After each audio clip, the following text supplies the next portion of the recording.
We've had quite a bit of rain over the last couple of days, and even though I've mulched around the base of my tomato plants, I still do get a bit of splash up of mud.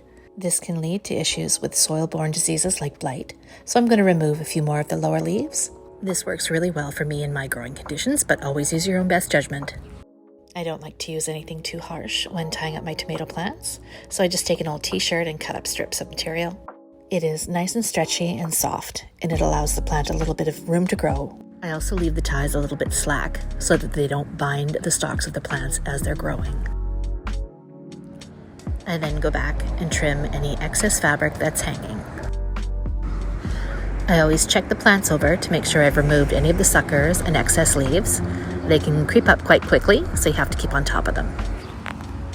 I usually try to place my stakes in the ground when I plant the tomatoes, but if it's something that you haven't gotten around to, it's not a problem. You can still put them in as the plants are growing. Just be mindful of the roots. When the plants are young, I start to wind the stalk around the bamboo pole. This will help give a little bit more structure to the base of the plant. This added structure will be definitely needed as the tomatoes develop and the plant becomes a little top heavy. Whenever possible, I try to snap off any of the leaves that I'm removing. Sometimes that doesn't work, so I'll go in with a clean pair of scissors. Diseases can be transferred from plant to plant on the tools that you use, so always err on the side of caution.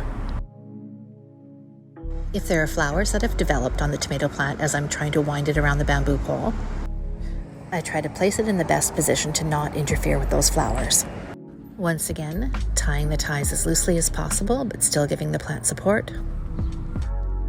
Placing a stake beside a tomato plant and just tying the plant to it will help give it support against the wind, but it is the winding of the stalk around the bamboo that will give the plant the structure that it needs.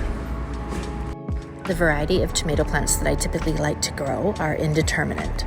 Indeterminate tomato plants continue to grow until the first frost or until I top them towards the end of the season.